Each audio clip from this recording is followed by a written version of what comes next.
제가 그 구약의 인물 요셉을 부러워하는 포인트가 하나 있는데요. 아시다시피 요셉은 그 인생의 출발이 막 엄청난 고난과 또 핍박과 그리고 뭐 말로 다 표현할 수 없는 그런 초라하고 비참함으로 시작한 인생이지만, 그러나 요셉은 그 마지막이 너무나 멋지게 그렇게 그 마무리한 인생이 요셉이거든요. 뭐 총리 대신이라고 하는 뭐 권력을 얻어서라기보다는 그 죽음 직전에 요셉이 보여준 그 성숙하고 아름다운 모습들이 야, 참 멋지다 그런 생각을 갖게 하더라고요. 그렇게 자기 가슴에 굵은 대못을 박은 형제들을 다 용서하고 그 형제들의 자손들에게까지라도 축복하면서 그렇게 거두어주는 그런 모습들도 너무 아름답고요. 또 임종 직전에 이제 나는 죽지만 하나님의 약속하심과 그 하나님의 뜻과 경륜을 우리가 살펴서 그렇게 꿈을 가져야 된다는 요지로 그런 말씀을 전하고 인생을 끝내는 요셉이 참 부럽습니다. 그런 점에서 본다면 야곱의 인생도 저는 참 부럽습니다. 여러분이 다 아시지만 그 젊은 시절에 야곱은 좀 미숙하고 문제가 많은 그런 사람이었지만, 그러나 저는 야곱의 인생을 딱 한마디로 정의를 한다면 이렇게 말할 수 있다 생각합니다. 야곱은 처음보다 끝이 더 좋은 인생이었다. 이게 얼마나 부러운 덕목입니까? 이런 면에서 본다면 저의 스승 되시는 옥하는 목사님이 부러운 것도 마찬가지입니다. 목사님이 막 유명하시고 막 큰 교회 목사님이 되셔서 부러운 게 아니고요. 목사님은 은퇴하시는 그날까지 한결같은 그런 모습으로 참 모든 사람이 또 후배 목회자들이 존경하는 그런 모습을 견지하시면서 사역을 은퇴하신 것도 너무 부럽고요. 그리고 또 너무 빨리 돌아가셔서 늘 그게 참 아쉽고 마음이 아프지만, 또 그러나 마지막 돌아가실 때까지 그 깨끗한 그런 이미지를 가지고 그런 인생의 마무리를 잘 지으셨다는 점에서 저는 옥하는 목사님이 참 부럽습니다. 지금 여러분 우리 주변에서 일어나는 일들을 보면은 인생이 그 끝이 아름답기가 이게 얼마나 어려운가를 뼈저리게 지금 느끼고 있는 거 아닙니까? 성경에도 보면은 처음에 그렇게 잘 나가다가 그 끝이 비참해진 그런 케이스가 뭐 얼마나 많습니까? 사울 왕을 위시해 가지고 구약의 많은 왕들이 그런 비참한 마무리로 인생을 끝내는데요. 그 우시야 왕은 그렇게 하나님께 인정받고 충성하다가 마지막에 그만 교만해져 가지고 그 저주를 받아 인생을 끝내는 그런 케이스도 있지 않습니까? 그렇기 때문에 우리 모두가 다 하나님 앞에 아버지, 우리는 이 야곱처럼 처음보다는 갈수록 더 좋아지는 인생, 그리고 요셉처럼 처음에는 고난이 많았지만 참 마무리가 너무나 아름다운 인생이 되기를 원합니다. 지금부터 그런 기도를 드려야 한다고 생각합니다. 유명한 윌리엄 셰익스피어의 작품 중에 이런 제목의 작품이 있습니다. All's well that ends well. 우리말로 하면은 끝이 좋으면 다 좋아. 그 제목이 참 와닿는 거예요. 그런가 하면은 독일 속담에도 비슷한 속담이 있습니다. Ende gut, alles gut. 이거 역시도 우리말로 하면은 끝이 좋으면 모든 것이 좋다. 제가 이런 것들을 쭉 살펴보면서 무슨 도전이 생기는가 하면은 뭐 저나 여러분이 지금 나이가 몇 살인지도 중요하지 않고요. 뭐 이전에 얼마나 철딱서니가 없고 뭐 실수가 많았고 이것도 중요하지 않고요. 지금부터 이제 우리가 인생의 후반전 남은 인생을 잘 살아나가면 끝이 좋으면 모든 게 좋다. 그런 적용이 되기 때문에 이제 우리가 하나님 앞에서 다시 한번 결단하고, 아버지, 내 남은 인생 요셉처럼, 야곱처럼, 옥하는 목사님처럼 지금보다 뒤가 더 좋고 끝이 더 멋지고 끝이 더 아름다운 그런 인생이 되기를 원합니다. 그런 하나님께 기도가 저와 여러분에게서 나오게 되기를 바랍니다. 이런 맥락에서 보면은 오늘 본문의 주인공 벨사살 왕은 진짜 비참한 왕이에요. 절대로 따라하면 안 되는 왕의 그 인생의 여정길입니다. 오늘 본문 다니엘서 5장의 구도를 보면 이게 꼭 벨사살 왕의 그 삶을 그 함축적으로 보여준다, 그런 느낌을 가지게 되는데요. 여러분, 이 다니엘 5장 1절이 말씀을 어떻게 시작하는지 아십니까? 화려한 잔치로 시작하는 게 다니엘서 5장입니다. 1절을 보십시오. 벨사살 왕이 그의 귀족 1000명을 위하여 큰 잔치를 베풀고 그 1000명 앞에서 술을 마시니라. 이야, 이 귀족 1000명을 초청해가지고 막 어마어마한 파티를, 화려한 파티가 열려지는 것으로 시작하는 게 다니엘서 5장의 말씀인데요. 이 다니엘서 5장이 어떻게 끝나는지 아십니까? 30절을 보십시오. 그날 밤에 갈대아 왕 벨사살이 죽임을 당하였고, 그 시작이 막 어마어마하게 화려한 잔치로 시작한 게 다니엘서 5장인데, 그렇게 벨사살 왕이 비참하게 살해당하는 것으로, 죽임당하는 것으로 끝나는 게 다니엘 5장입니다. 이게 꼭 그 벨사살 왕의 모습을 보여주는 것 같은 그런 느낌이 드는 것은 벨사살이 그랬기 때문이에요. 그래서 오늘 우리는 이 벨사살 왕이 뭐가 잘못됐길래, 인생에 뭐가 꼬였기 때문에 그렇게 화려한 삶을 구사하다가 마지막이 그렇게 비참하게 끝나게 되었는가, 이걸 좀 살펴봐야 되는데요. 이 질문에 대한 답이 다니엘서 5장 안에 다 들어있다고 저는 생각합니다. 오늘 본문의 흐름이 이렇습니다. 배경을 보니까요, 이제 벨사살 왕이 귀족 1000명을 초청하고 잔치를 배설하고 그렇게 또 하나님을 조롱하고 그렇게 잔치가 벌어지는데 충격적인 일이 발생을 합니다. 5절을 보십시오. 그때에 사람의 손가락들이 나타나서 왕궁 촛대 맞은편 석회벽에 글자를 쓰는데 왕이 그 글자 쓰는 손가락을 본지라. 이 놀라운 일을 경험하고는 벨사살 왕이 주술가도 부르고 점성가도 부르고, 이 도대체 이게 무슨 일이냐, 이 글자의 뜻이 뭐냐, 이게 뭘 의미하느냐, 이런 것들을 지금 수소문을 하는데 그 글자를 깨달아 해석하는 사람이 없습니다.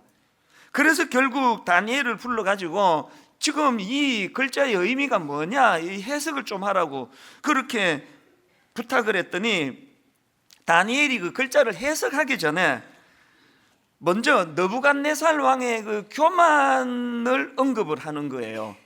자, 20절 21절이 그 내용입니다. 그가 마음이 높아지고 뜻이 완악하여 교만을 행함으로 그의 왕위가 폐한 바 되며 그의 영광을 빼앗기고 사람 중에서 쫓겨나서 그의 마음이 들짐승의 마음과 같았고 또 들나귀와 함께 살며 또 소처럼 풀을 먹으며 그의 몸이 하늘 이슬에 젖었으며 지극히 높으신 하나님이 사람 나라를 다스리시며 자기의 뜻대로 누구든지 그 자리에 세우시는 줄을 알기에 이르렀나이다. 우리 다니엘 4장 살펴볼 때 이 느부갓네살의 고난을 보지 않았습니까? 지금 다니엘이 그 이야기를 언급을 하고 있는데요. 그리고는 바로 그 다음에 하는 말이, 자 22절입니다. 벨사살이여, 왕은 그의 아들이 되어서 이것을 다 알고도 아직도 마음을 낮추지 아니하고 도리어 자신을 하늘의 주제보다 높이며. 아까 질문이 뭐였죠? 벨사살은 어쩌다가 그런 비참한 인생이 되었나? 그렇게 화려한 인생으로 살다 마지막이 그렇게 그냥 비참하게 살해당하는 것으로 그렇게 끝이 나버렸나? 이 질문의 답이 뭐라고요? 이것을 다 알고도 해요. 이것을 다 알고도. 교만해지면 윗대 왕 느부갓네살처럼 비참한 인생이 된다는 것을 보고 듣고 느끼고 다 해놓고 이걸 다 알고도 거기서 말씀을 깨닫지 못하고 똑같이 교만한 길로 갔던 이게 당신의 문제라는 거예요. 저는요, 여기 나오는 이것을 다 알고도라는 이 표현이 정말 어떨 때는 무섭습니다. 왜 무섭습니까? 지금 이게 벨사살을 망하게 한 포인트기도 하지만 오늘 현실을 한번 보십시오. 오늘 우리 주변에 이것을 다 알고도라는 이 말씀이 끊임없이 목격이 되어지는 현실 아닙니까? 음주운전. 어제도 나왔고 그 전날에도 나왔고, 그 술 먹고 운전하다가 남의 인생도 죽이고 자기도 완전히 폐가 망신해가지고 그렇게 수갑차고 눈물을 뚝뚝 흘리면서 그 술 먹고 운전하지 말았어야 되는데 그런 것들을 기사를 통해서 늘 다큐멘터리를 통해서 접하면서도 이것을 다 알고도 어제도 또 음주운전한 사람이 있을 거예요. 제가 이런저런 자료를 보다가 어느 기사를 보니까 참 마음이 묘하더라고요. 어느 날 경찰이 2시간 동안 음주운전 단속을 했대요. 이제 전국적으로 음주운전 단속하면서 더 놀라운 게 미리 예고도 했대요. 오늘 밤 9시부터 11시까지 전국적으로 이제 음주운전 단속을 한다. 그랬는데 여러분, 그 2시간 동안에 음주운전 하다가 잡힌 사람이 몇 명인지 아십니까? 534명이랍니다. 이런 어리석음을 벨사살로 말하면 딱 한마디, 이것을 다 알고도 이 어리석음 아닙니까?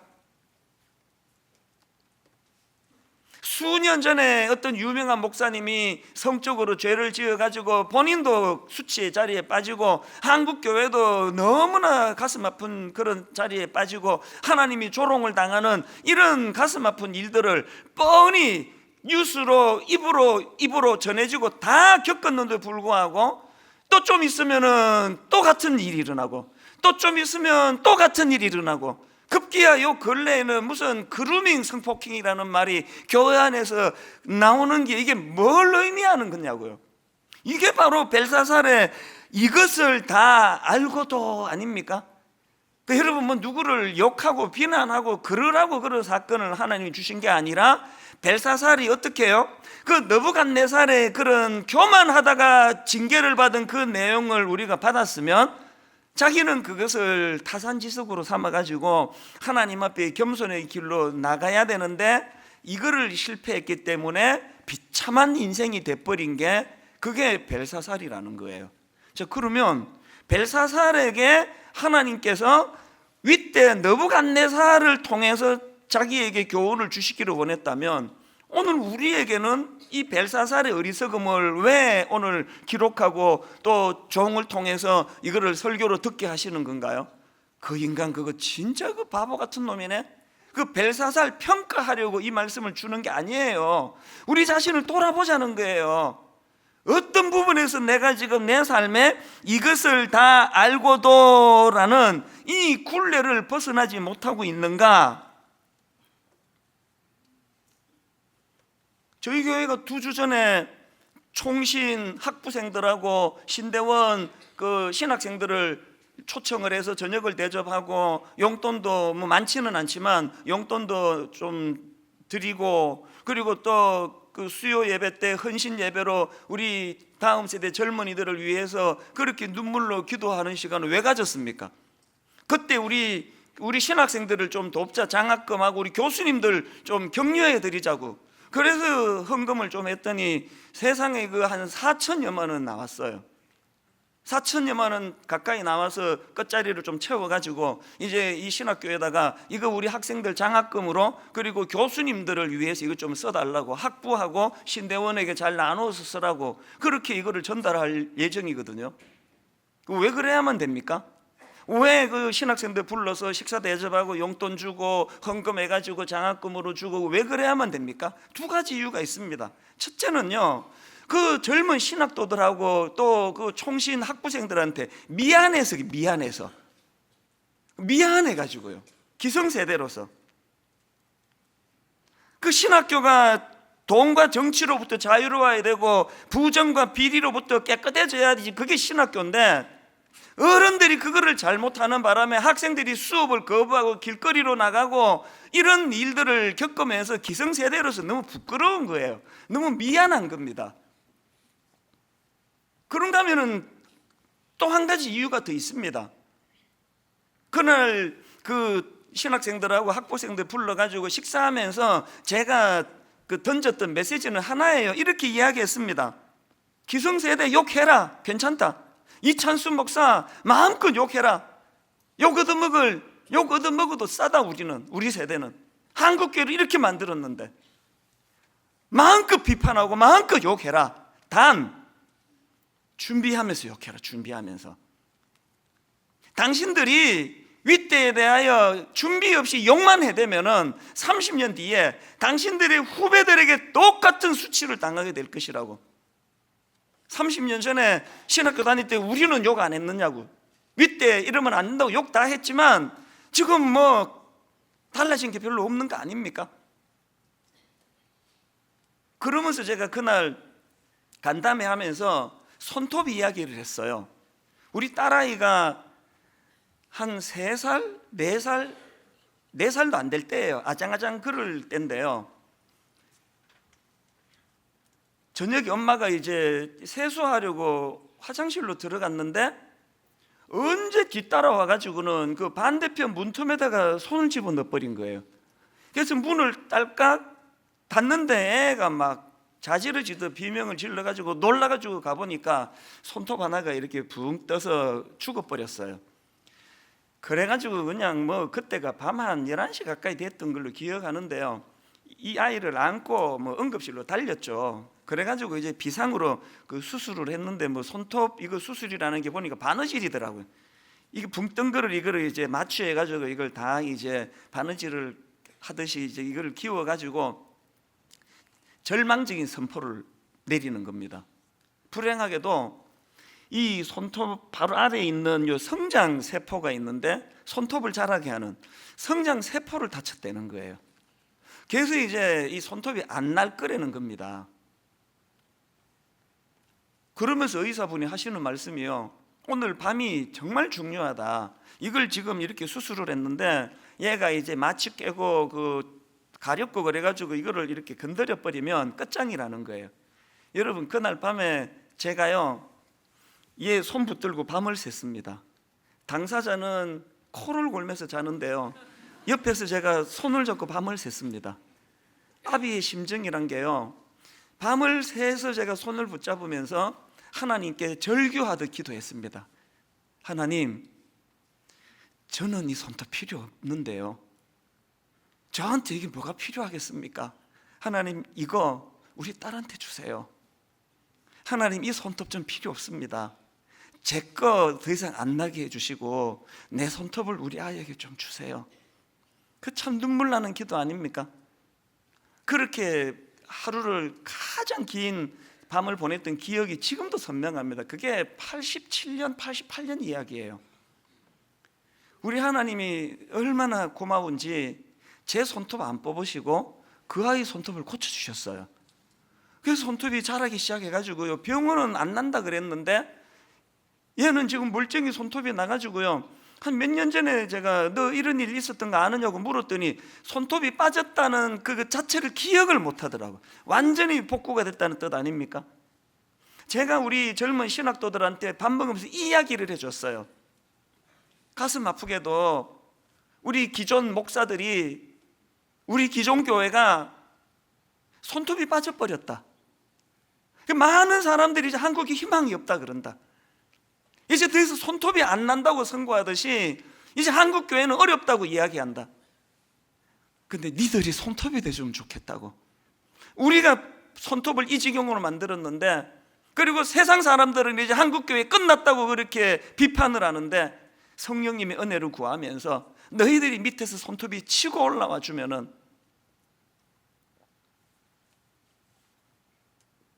우리 이거 놓고 기도해야 됩니다. 하나님, 우리 기성세대의 죄악을 용서해 주시고, 아버지, 우리들의 죄로 말미암아 우리 자녀 세대, 다음 세대 교회를 떠나가고 그 신학교에 와가지고도 참 수업 거부하고 뭐 이런 가슴 아픈 일이 일어나는데, 하나님 특별한 은혜를 베풀어 주셔서 우리 기성세대의 타락한 손톱은 다 빨리 빠져버리고, 그리고 세상은 손톱 안 난다고 선고할지 몰라도 성령님의 역사하심으로 우리 다음 세대가 한국교회를 치고 올라오는 새 손톱이 되게 하여 주시옵소서.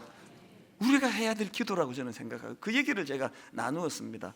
어떤 목사님이 손톱이 빠져버려가지고 막 닿으면 아파 죽을 것 같고 막 신경이 그냥 곤두서고 그랬는데 밑에서부터 새 손톱이 치고 올라오니까 그게 다 치료가 되더라. 그런 이야기도 제가 전해줬습니다. 우리 다음 세대를 위해 기도해야 되는데요, 그러려면은 여러분, 우리 다음 세대가 20대가 10대가 또 30대가 자라나는 죽은 손톱을 살리게 만드는 새 손톱이 되기 위해서는 해야 될 게 하나 있습니다. 벨사살이 걸어갔던 그 길로 가면 안 됩니다. 윗대에 교만했던 느부갓네살의 잘못된 모습을 보고 그가 당하는 고난을 보고 이것을 다 알고도 그러면서 따라하는, 이건 막아야 된다는 거예요. 욕하면서 담는 거 아닙니까? 욕하면서. 여러분 가정의 아들을 축복하고 여러분 가정의 딸을 위해서 기도할 때 하나님, 우리는 비록 부족함이 많은 부모고 참 예수 믿는다 그러면서 약한 점이 많은 부모지만 아버지, 우리 아들이 벨사살 되지 않기를 원합니다. 이것을 다 알고도 부모가 이렇게 믿음이 약하면 이런 어려움을 겪는다는 걸 다 경험해 보고도 그 부모의 길을 똑같이 걸어가는 벨사살이 아니라 하나님, 우리 아이에게는 우리 가정을 새로 불러일으키는 새 손톱이 되기를 원합니다. 이게 우리가 해야 될 기도 아니겠습니까? 이런 의미에서 지금부터라도 우리 자신들이 벨사살이 범했던 그 우의 잘못된 걸음에서도 벗어나야 되는데요, 이 하나님의 경고의 말씀을 보십시오. 누가복음 21장 34절. 너희는 스스로 조심하라. 그렇지 않으면 방탕함과 술 취함과 생활의 염려로 마음이 둔하여지고 뜻밖의 그날이 덫과 같이 너희에게 임하리라. 아직 우리 기회 있잖아요.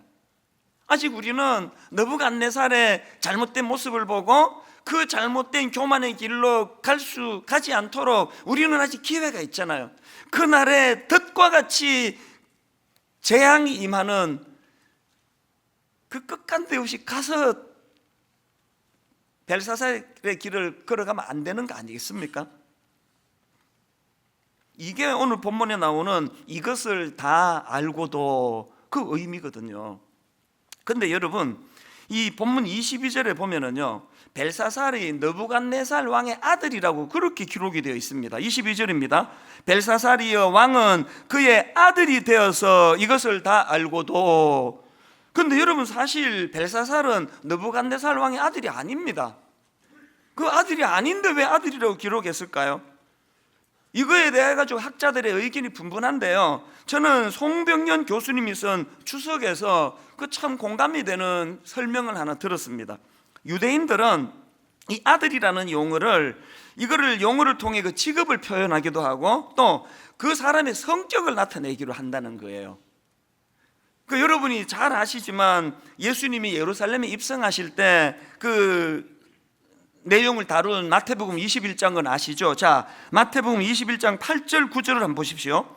무리의 대다수는 그들의 겉옷을 길에 펴고 다른 이들은 나뭇가지를 베어 길에 펴고 앞에서 가고 뒤에서 따르는 무리가 소리 높여 이르되 호산나 다윗의 자손이여 찬송하리로다. 여러분, 우리말 성경으로 호산나 다윗의 자손이여는 그렇게 잘된 번역이 아니에요. 왜냐하니까 원어로 그대로 직역하면은 다윗의 자손이여가 아니고요, 원어에 보면은 다윗의 아들이여로 되어 있습니다. 그래서 영어 성경을 보면 열이면 열 다 Son of David으로 되어 있습니다. 다윗의 아들이여 이렇게 기록했습니다. 여러분 다 아시죠? 예수님이 다윗 왕의 아들입니까? 아니에요. 근데 왜 다윗의 아들이라고 이야기합니까? 아까 말씀드렸잖아요. 유대인들의 표현에는 그 다윗의 아들이여 할 때 그 다윗의 그 계열, 다윗의 그 계보, 그와 같은 방향, 같은 목표를 향해 가는 그 군을 향해서 강조하기 위해서 아들이라는 표현을 썼다는 거 아닙니까? 이게 저에게 무슨 경고가 되는지 아십니까?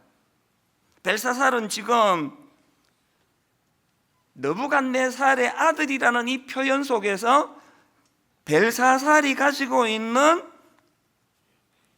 칼라가 거기에 담겨 있는 거 아닙니까?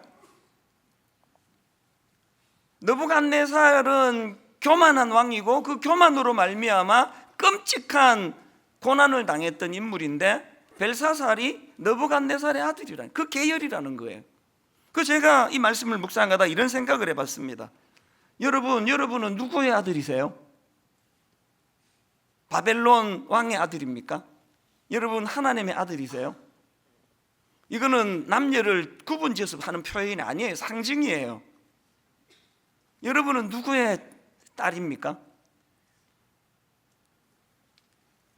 그리고 또 한 가지, 우리가요 하나님이 느부갓네살 왕을 통해서 주변에 있는 그 사람을 통해서 우리에게 경고를 주실 때 그 경고를 우리가 제대로 받지 못하고 깨닫지 못하면 현상을 유지하는 게 아니라 더 나빠진다는, 더 악해진다는 거예요.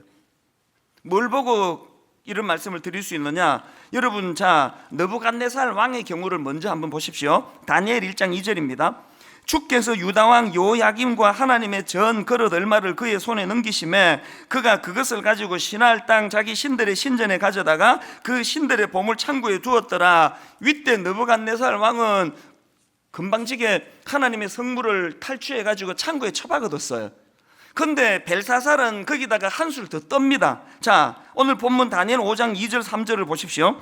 벨사살이 술을 마실 때에 명하여 그의 부친 느부갓네살이 예루살렘 성전에서 탈취하여 온 금, 은 그릇을 가져오라고 명하였으니 이는 왕과 귀족들과 왕후들과 후궁들이 다 그것으로 마시려 함이었더라.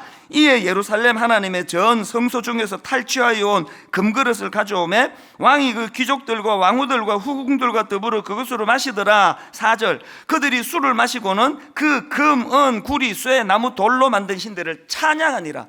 이때 느부갓네살의 교만은 감히 하나님의 성물을 빼앗아 가지고 창고에 처박아 두는 그런 악을 저질렀다면 벨사살은 한술 더 떠가지고 그 성물 갖고 와라, 하나님을 조롱하는데 술 따르는 술잔으로 그걸 쓰고 있다는 거예요. 뭘 의미하는지 아시겠습니까? 여러분, 우리가 교만한 자리에 빠져 있었는데 하나님이 경고의 말씀을 주실 때 그 말씀을 깨닫고 수용하지 않으면 제자리에 있는 거 없습니다. 더 포악해져요. 더 나빠져요.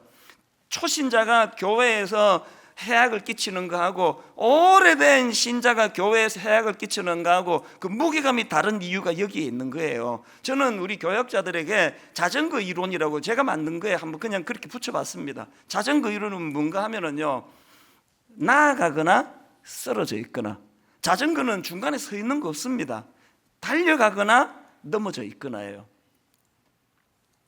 여러분, 우리가 느부갓네살 주변에 있는 상징적으로 느부갓네살 왕의 그 잘못된 모습을 하나님이 내게 주시는 경고로 받고 그것을 내 삶에 적용을 해서 교만을 꺾지 않으면요, 우리는 더 포악해져요. 더 교만하고요, 더 악해지고 예수 오래 믿은 사람일수록 더 나빠지는 이유가 여기에 있습니다.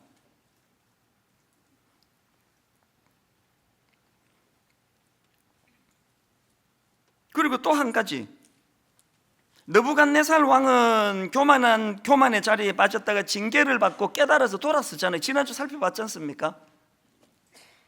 그런데 벨사살 왕은 끝내 돌이키지 않습니다. 그래서 망하는 거예요.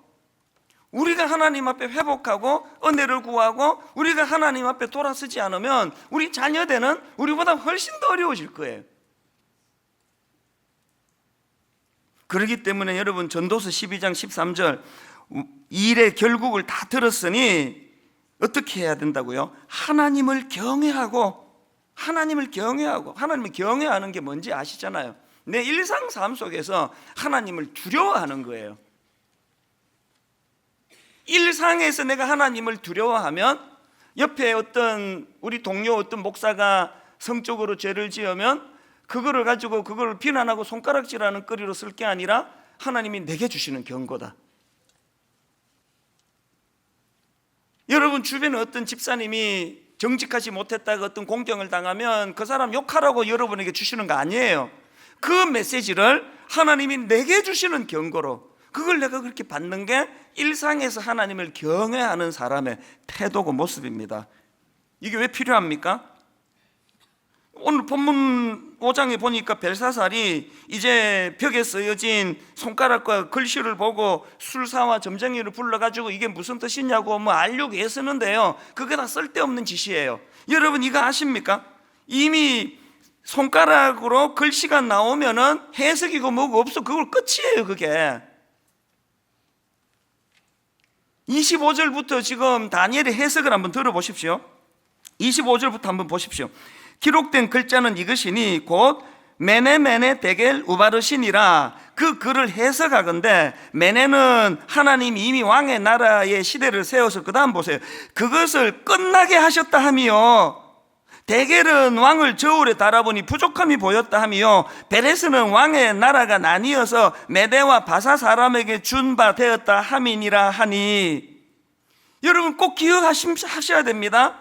왕궁 촛대 맞은편 석회벽에 메네 데겔 우바르신이라는 글씨가 나타나면 이제 더 기회 없는 거예요. 뭐 분석하고 뭐고 필요 없습니다. 벽에 글씨 나타나기 전에 우리 주변의 느부갓네살의 모습을 보면서 우리가 하나님께 돌이키고 우리가 교만을 꺾고 그래야 되는 거예요. 그래야. 우리 아직 기회 있지 않습니까? 아직. 그래서 오늘 설교 제목이 제발 경고를 무시하지 말자. 제발 경고를 무시하지 말자.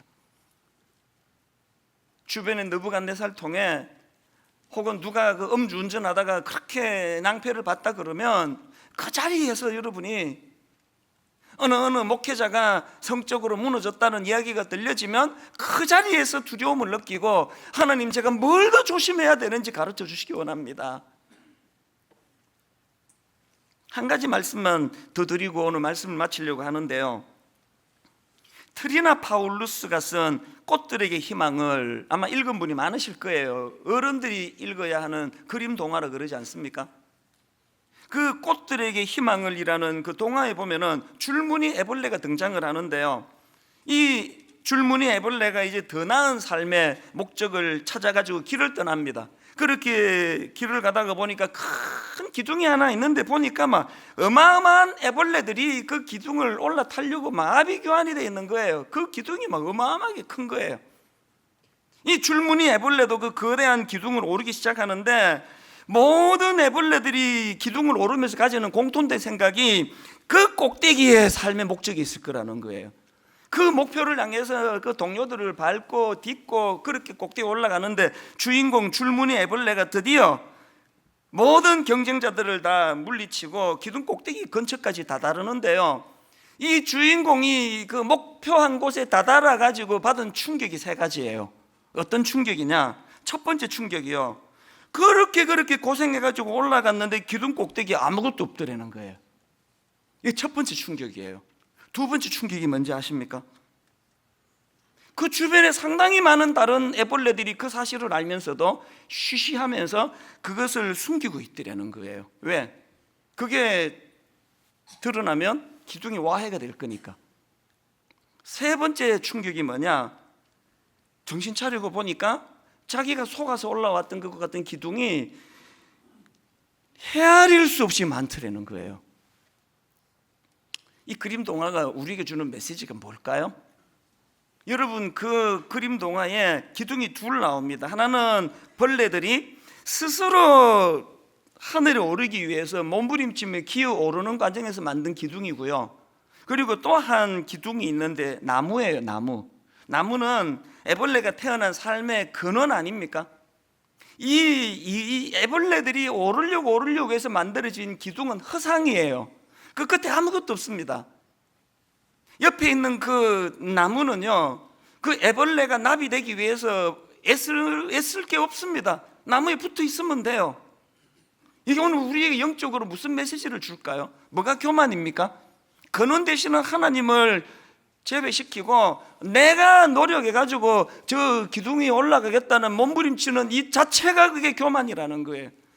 하나님은 이 사실을 깨트려 주시기 위해 가지고 주변에 느부갓네살의 교만도 보여주시고 벨사살의 교만에서 망한 것도 보여주시고, 그래서 또 오늘 담임 목사인 저를 통해서 그 사실을 여러분에게 좀 전하고 있는 거거든요. 결론을 이렇게 맺기 원합니다. 지난주 살펴본 것처럼 다니엘 4장 37절에서 느부갓네살이 고난을 통해서 그가 깨달은 거, 이게 우리에게 주시는 메시지가 있기 때문에 한 번 더 읽고 말씀을 마치려고 합니다.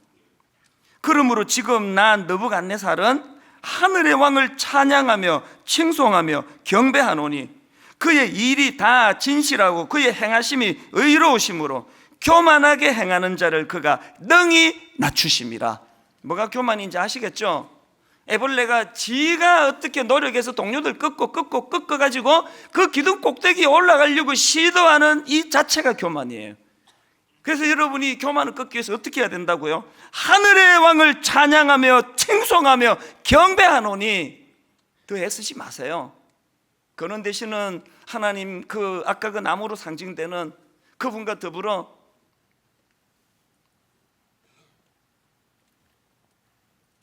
저는 오늘 이제 한 해가 점점 마무리돼가는 이 시점에서 나는 지금 그 신기루 같은 세상이 만든 가짜 기둥 아무것도 없는데 오르며 이 중에는 꼭대기 갔다가 허무에 빠진 분도 계실 거고 중간쯤 올라가지고 내 조금 더 노력하면 갈 수 있다고 전의를 불태우는 분도 계시고 할 텐데요. 여러분, 지혜는 이런 말씀을 통해서 꼭대기까지 안 가고 깨닫는 거예요. 오늘 이 깨달음이 성령님의 은혜로 저와 여러분에게 회복되기를 바랍니다. 오늘 말씀을 기억하시면서 우리 이 찬양을 같이 한번 불러보면 좋겠습니다. 나의 영혼이 잠잠히 하나님만 바라며 나의 구원이 누구에서 납니까? 그에게서 나는도다. 나의 영혼아 잠잠히 하나님만 바라라. 왜 그래야 됩니까? 나의 소망이 저에게서 나는도다. 허상의 기둥 내려오시고요, 그냥 생명의 근원 되는 나무 더불어 누리고 즐기며 붙어 있기만 하면 됩니다. 나비가 되는 유일한 길이 애벌레에게 그 길을 택하는 겁니다. 우리 가사를 생각하시면서 한번 말씀을 정리하는 시간 갖기 원합니다. 나의 영혼이 잠잠히 나의 영혼이 잠잠히 하나님만 바라며 나의 구원이 누구에서 납니까? 그에게서 나는도다.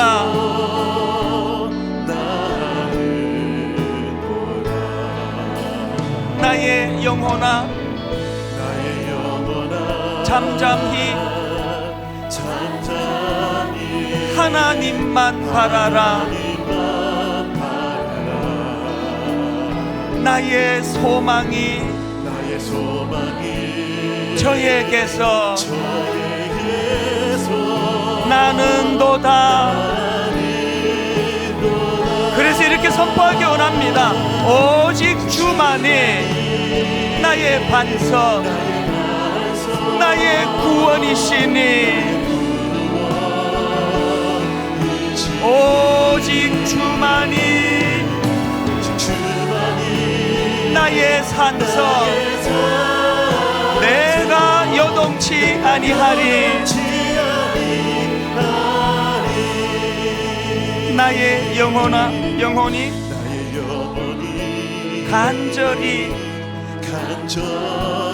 여호와를 갈망하며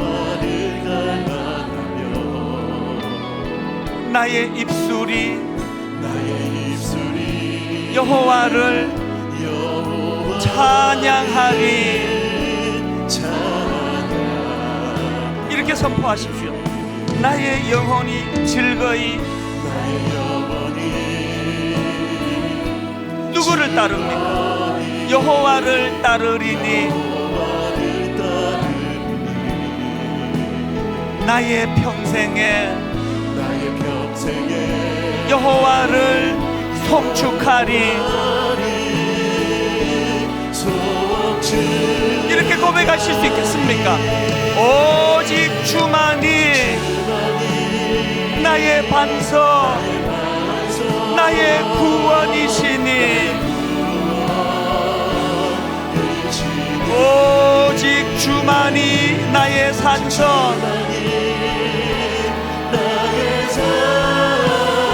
내가 요동치 아니하니.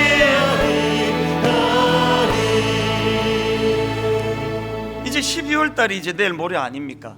올 한 해 어느 기둥을 그렇게 열심히 오르셨습니까? 끊임없이 경쟁하고 오르고 또 올랐는데 다른 사람들이 여기 아무것도 없네? 그게 그 애벌레의 미련함이고 우리 인간의 미련은 아닙니까? 창조주 되시는 하나님의 그늘에서 벗어나서 내 힘으로 오르고 또 오르고 또 올랐지만 손에 잡히는 게 없어요. 여러분의 허물은 어디에서 나오는 겁니까? 우리 찬양 다시 한번 부를 동안에 아버지 하나님, 그 허상의 기둥을 오르느라고 인생을 다 허비하고 끝에 마지막에 올라가 아무것도 없네, 허무가를 부르는 인생이 아니라 하나님 미리 깨닫고 인생의 궤도 수정이 예배 가운데 일어나기를 바랍니다. 우리 가사를 생각하시면 한 번 더 이렇게 찬양합니다. 나의 영혼이 잠잠히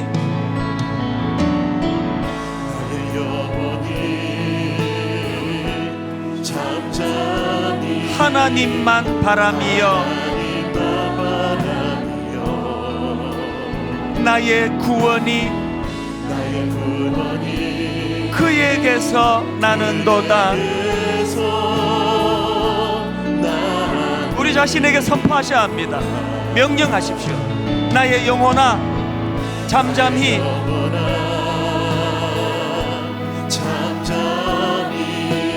하나님만 바라라. 왜 그래야만 합니까? 나의 소망이 저에게서 나는도다. 이 깨달음을 가지고 힘있게 선포합니다. 오직 주만이 나의 반석, 나의 구원이시니 오직 주만이 나의 산성, 내가 요동치 아니하리. 나의 구원, 나의 영광, 나의 구원, 나의 영광 누구에게 있습니까? 하나님께 있으니 내 힘의 반석과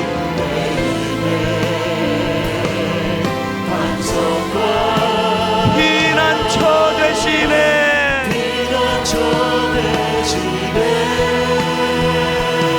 오직 주만이 나의 반석, 나의 구원이시니 오직 주만이 나의 산성, 내가 요동치 아니하리. 예수의 보혈로 질문하세요. 그대는 씻기어 있는가? 마음속에 여러가지 죄악이, 여러분 질문하셔야 합니다. 깨끗이 씻기어 있느냐? 예수 십자가에 흘린 피로써 질문하세요. 그대는 씻기어 있는가? 더러운 죄 회개하는 능력을 여러분 질문하셔야 합니다. 그대는 참 의지하는가? 예수의 보혈로 질문하십시오. 그대는 씻기어 있는가? 마음속에 여러가지 죄악이 깨끗이 씻기어 있는가? 우리 다 자리에서 일어나셔서 주 예수와 밤낮으로 늘 함께 그대는 행동을 하는가? 여러분 질문하셔야 합니다. 아무 때나 어디서나 그대는 질문하세요. 십자가 붙들고 있는가? 예수의 보혈로 질문하십시오. 그대는 씻기어 있는가? 마음속에 여러가지 죄악이 질문하십시오. 깨끗이 씻기어 있는가? 우리 후렴 한 번 더 질문하며 나갑니다. 예수의 보혈로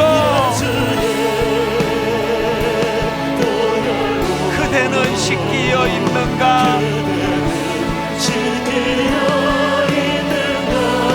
마음 속에 여러 가지 죄악이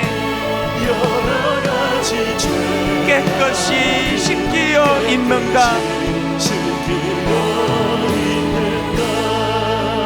하나님 아버지, 너희는 스스로 조심하라. 그렇지 않으면 방탕함과 술 취함과 생활의 염려로 마음이 둔하여지고 뜻밖의 그날이 덕과 같이 너희에게 임하리라 말씀하셨는데, 벨사살처럼 이것을 다 알고도 아버지 느부갓네살이 교만하다가 어떤 고난을 당했는지 이것을 다 알고도 똑같이 그 길을 따라 올라가는 우리는 그 나반과 같은 나베와 같은 인생입니다. 애벌레와 같은 인생입니다. 이 아버지 세상이 만들어 놓은 신기루 같은 거짓 기둥에서 벗어나기를 원합니다. 아버지 하나님의 나무에 붙어 있기를 원합니다. 주실 말씀을 기억하며 우리 통성으로 같이 기도하기 원합니다. 같이 기도하시겠습니다. 살아계신 하나님 아버지,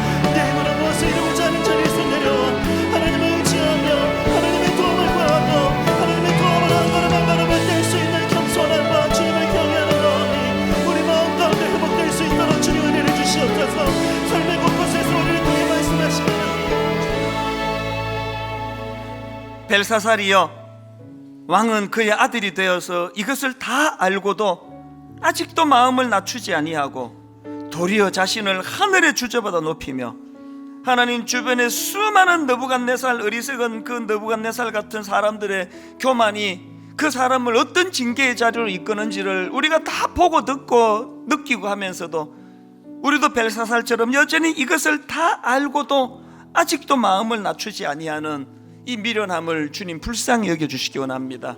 기회가 사라지기 전에, 벽에 글씨로 나타나기 전에 느부갓네살, 주변의 느부갓네살의 어리석음을 보고 그것이 나의 타산지석이 되어 돌이키게 하는 도구가 되게 하여 주시옵소서.